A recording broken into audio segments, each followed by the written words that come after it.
Hi, boys and girls. Welcome to, I'm excited to learn about Julius Caesar. So we're going to be comparing two chapters in our reader. We're going to start with chapter 10, which is called Julius Caesar, Great Fighter, Great Writer. Now, the title of the chapter already gives us a clue as to what we're going to learn about Julius Caesar. What we're going to do, we're going to be listening and filling in part 1 of activity book, page 8.1. So we are looking for part 1, and what we're going to do is write down the main ideas from chapter 10 on this page in our activity book. So you need activity book 8.1, and you need your reader. So I'm going to read, it's a short chapter, but as we're reading, I want you to be thinking about what are the main ideas about Julius Caesar. So here we go. After the Punic Wars, generals started to play a big part in Roman history. Roman generals went all around the Mediterranean fighting battles and conquering new lands, meaning beating the people that were there, conquering them, fighting them, and winning those battles.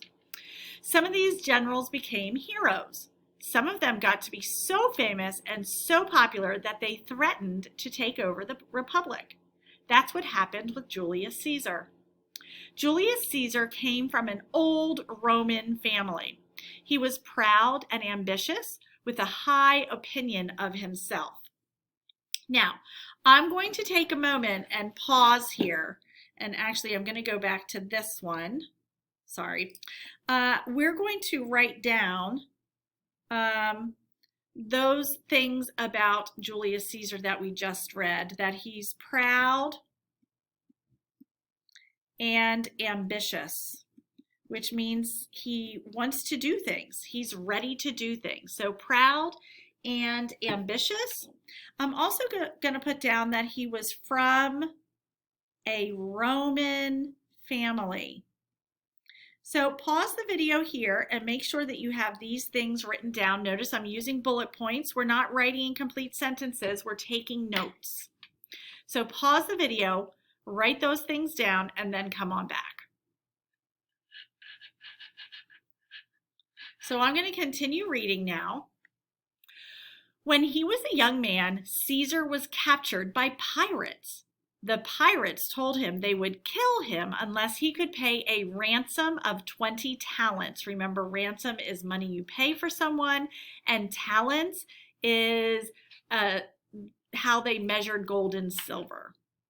Caesar laughed at them. He told them they clearly didn't know what sort of man they had captured. He was Julius Caesar. He was not a man to be ransomed for just 20 talents. Caesar told the pirates he would not allow himself to be ransomed for less than 50 talents. So there he is bargaining with the pirates. He's negotiating with the pirates.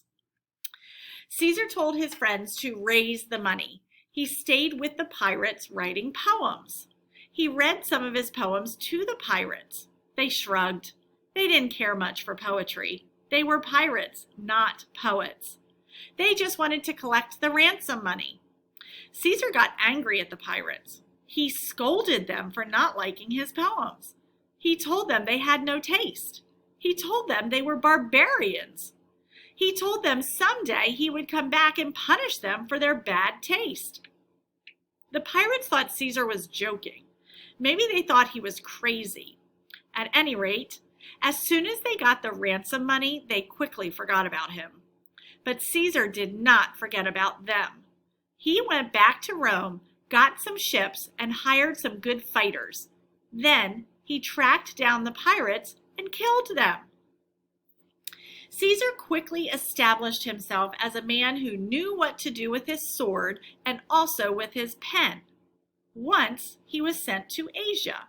The people there were in revolt, meaning they're going against their government. Caesar led a Roman army there and put down the revolt. Then he got out his pen to write his report. The normal thing would have been to write a long report filling several pages, but that was not Caesar's style. There's a picture of Caesar as a brave and determined soldier. This is the report Caesar sent back to Rome.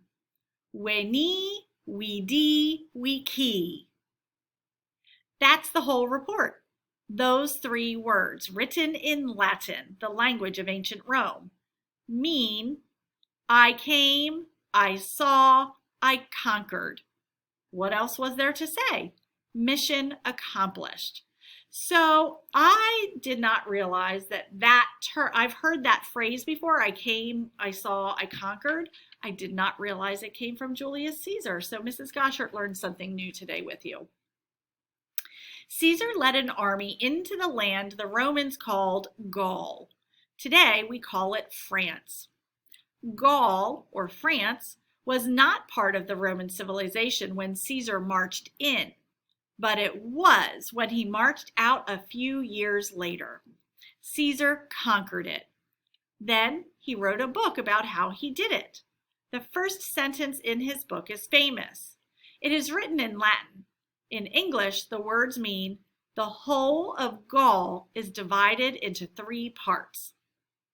If you ever study Latin, you may have a chance to read Caesar's book on the Gallic Wars. It's so clear and so well written that teachers all around the world still use it to teach Latin to students.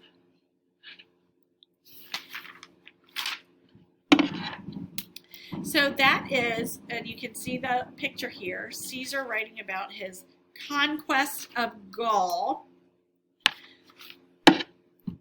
So what we're going to do now is write the big ideas from this text about Julius Caesar.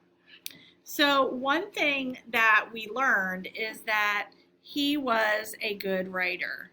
Now this I am going to write in a sentence. He was a talented writer.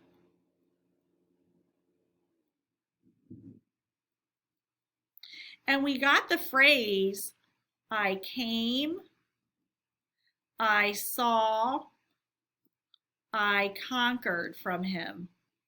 So what we're writing down are things that we really think we need to remember from this chapter.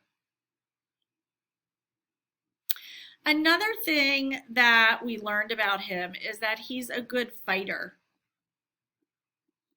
And that is part of that phrase, I came, I saw, I conquered.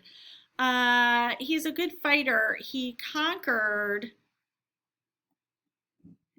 Gaul, which is now France. Okay. And I'm going to add something else down here. Julius Caesar was very confident. He was very sure of himself. He was not scared of those pirates. He was talking back to the pirates and they were holding him for ransom. So he was a very confident guy. Okay? So please make sure that you have these things, these big ideas from part 1 written down. And I would love for you to go back and reread that chapter on your own rather than having me read it. Try to read it on your own. And tomorrow we will continue with part 2, or actually on Monday we will continue with part 2.